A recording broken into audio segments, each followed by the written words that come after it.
শালবনপুর গ্রামের সেই শান্ত রাতে বাসর ঘরে রহিম এক অদ্ভুত চিঠি পেল, যা তার জীবনটা বদলে দেবে। আপনি কি কখনো এমন চিঠি পেয়েছেন যে আপনার জীবন পুরোপুরি পাল্টে দিতে পারে? শালবনপুর গ্রামের এক ছোট ঘরে রহিম তার নতুন জীবন শুরু করতে বসেছিল, কিন্তু বিছানার উপর একটা সাদা খাম তার সব আশা ভেঙে দিল। চলুন শুরু করা যাক গল্পটি। বাসর রাতের রহস্যময় চিঠি পর্ব এক। অদ্ভুত সেই রাত।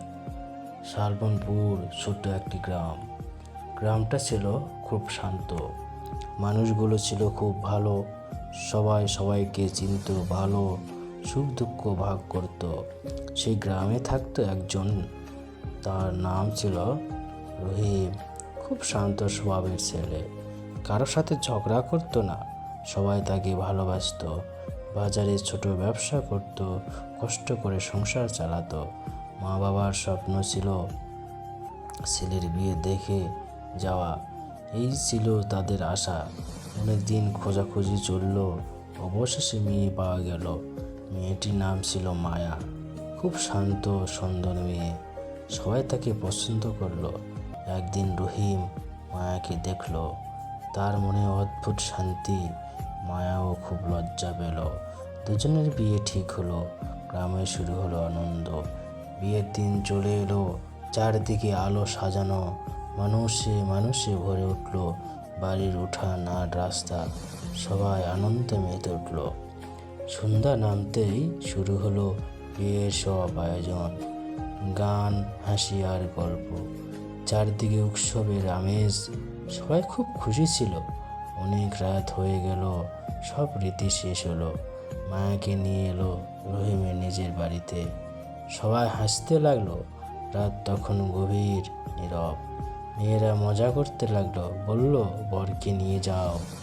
সুন্দর সাজানো বাসর ঘরে সবাই হাসতে হাসতে গেল। ঘরটা ফুলে সাজানো ছিল, গোলাপ আর রজনীগন্ধা সুগন্ধে ভরে আছে ঘর।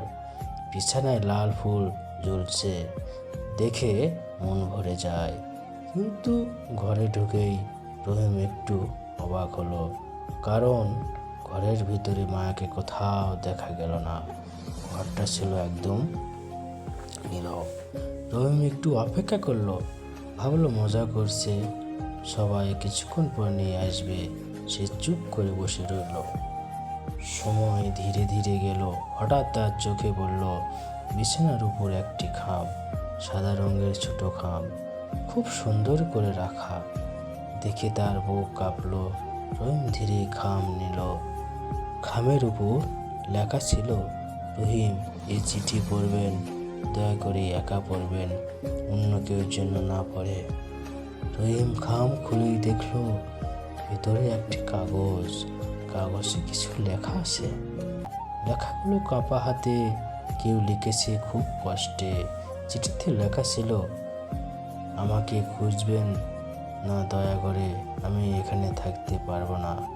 এই বিয়ে আমার জন্য সবচেয়ে কঠিন সিদ্ধান্ত। আপনি খুব ভালো মানুষ, কিন্তু একটা সত্যই আছে, সে সত্যি আপনি জানেন না। আজ বাসর রাতেই আমায় চলে যেতে বাধ্য। যদি সত্য জানতে চান, কাল ভোরে চলে আসবেন পুরানো সেই বড় বট গাছ, গ্রামের শেষ মাথায়, সেখানে সব উত্তর পাবেন। চিঠি এখানে শেষ।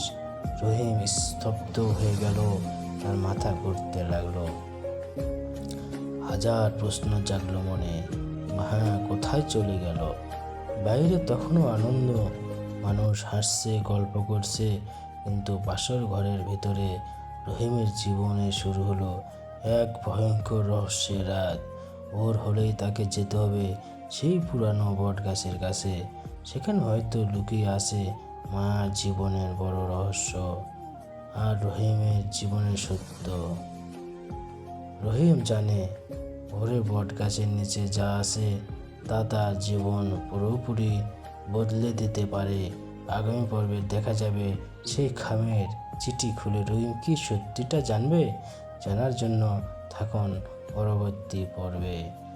আপনি কি কখনো ভাবতে পারেননি যে একটি চিঠি এত রহস্য ধরে রাখতে পারে।